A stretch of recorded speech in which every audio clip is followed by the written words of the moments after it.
Hi, and welcome to Amalgam Nation Presents World of Lorecraft. This week I bring to you Elfcraft Edition, which is the lore behind the elves. This will be split up into several categories, so this is Elfcraft Part 1. An elf is a member of one of the longest lived species on Azeroth, known for keen perception, grace and great spellwork.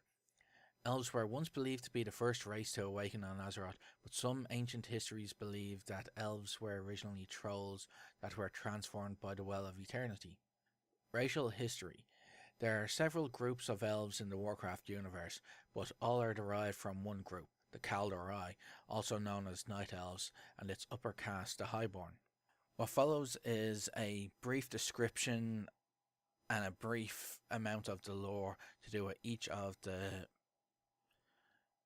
different elf races in Warcraft, starting with the Kaldorei or the Night Elves. A primitive tribe of nocturnal humanoids cautiously made their way to the edges of the mesmerizing enchanted lake. The feral nomadic humanoids, drawn by the well's strange energies, built crude homes upon its tranquil shores. Over time, the well's cosmic power affected the strange tribe, making them strong, wise, and virtually immortal. The tribe adopted the name Kaldorei, which meant children of the stars in their native tongue. Kaldorei, or the Highborn. The magocratic society that the Night Elves developed split into two castes. A body of the majority of the Kaldorei and the elite caste, the Highborn, known as the Kaldorei, meaning noble children, highborn, or High Elves. These were the favourites of and most loyal to the beautiful Queen Azshara, Queen of the Elves. They sought to understand the energies of the Well of Eternity, gaining exhilarating power from the arcane energy siphoned from the well's depths. The Night Elves, and in particular the Kaldorei, would go on to expand across ancient Kalimdor, shattering the empires of the Gurubashi and Amani trolls in the process, and inspiring awe in those who witnessed their might.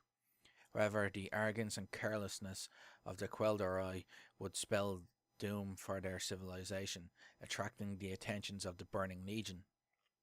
Azshara and some of her Highborn opened a portal from the Well of Eternity into the twisting nether, enabling the demons to enter into Azeroth and wreak havoc upon Kalimdor. Some of the Highborn grew terrified of Queen Azshara's undying loyalty to Sargeras and the demons of the Burning Legion. Quickly they escaped to aid the rest of the Night Elven civilization, banishing the demons back into the twisting nether in a catastrophic war now called the War of the Ancients, ending in the implosion of the Well of Eternity and the sundering of Kalimdor. Kaldorei, the High Elves. The Highborn were never fully trusted by the rest of the Night Elves, who had abandoned magic to pursue druidism. The surviving Night Elves would end up banishing the Kaldorei for the acts leading to the sundering, as well as more wanton waving of arcana.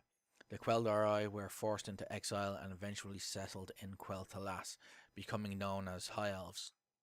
They took up a diurnal cycle instead of nocturnal, and over time their skin became a pale colour instead of their former blue-green hues. Cinder, the Blood Elves. After the destruction of Quel'Thalas, the majority of the Kaldorei changed their nation to the Cinder, or Blood Elves, in memoriam of those who had fallen in the siege. Some, believing that their culture was eroding and were horrified at the new extreme measures taken by their Prince Keltis, chose to continue calling themselves Kaldorei, or High Elves, and remained loyal to the Alliance. A notable difference between the High Elves and Blood Elves is that while the High Elves combat their addiction to magic, the Blood Elves succumb to it.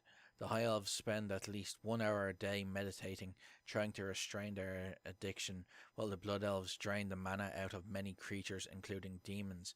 This addiction sometimes has grave consequences. Elven Anatomy and Physiology. The Well of Eternity's arcane energies are the primary reason for the existence of the elves, so it makes sense that they would be magical in nature. All elves are exceptionally long-lived and at one point were immortal, though the main races of elves have lost their immortality. Further, all elves possess glowing eyes, a sign of the use of great spells. A being of any race can exhibit glowing eyes while focusing or casting a particularly powerful spell, but the trait is innate in only a few races, most of which are demons or undead. Elves have several characteristics in common. All have unusually acute senses and are able to see clearly even in low light conditions. As a general rule, elves are also slim, athletic, and graceful.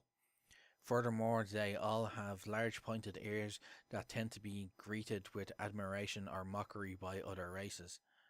From the official encyclopedia, typically night elves have longer ears than high elves or blood elves, whereas the latter's point upward rather than backward. A characteristic of elves on Azeroth are their unusual eyebrows, which extend beyond their faces, resembling either whiskers or antennae. There has been no official coverage of this anatomical oddity, despite it being present in all official artwork, though it may be speculated that this is due to the elves' extreme longevity, the brows continuing growth over the life of the individual to its extreme length. Information about the Elven Races.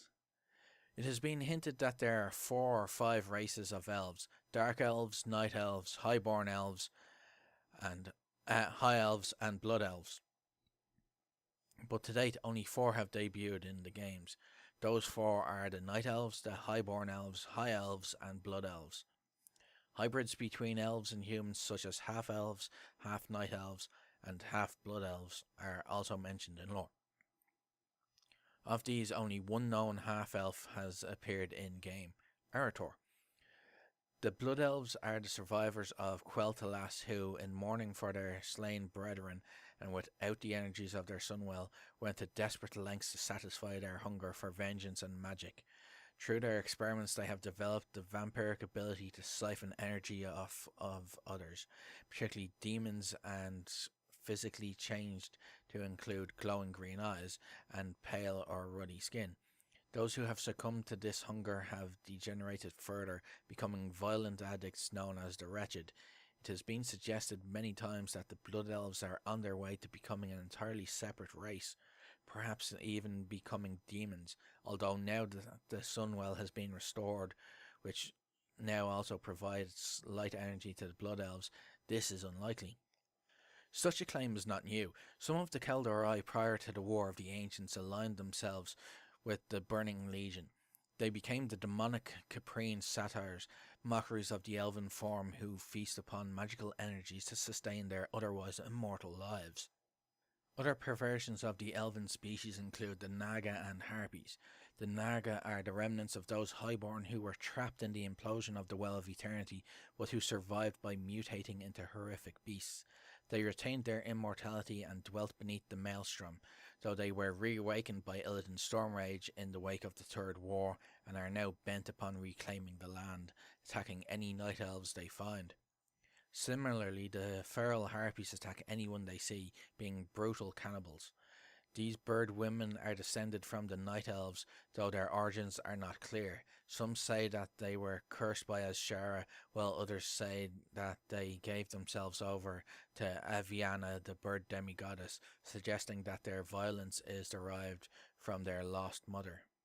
Other potential cases of night elves giving themselves over to demigods include the children of Cenarius, who could just as easily be the literal children of the demigod Cenarius.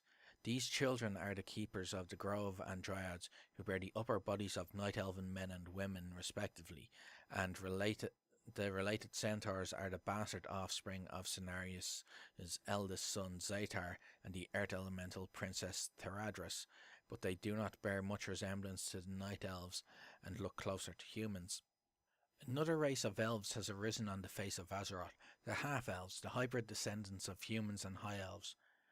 Reports of half-night elves exist, but most of these would be in their infancy, given the recent rediscovery of Kalimdor.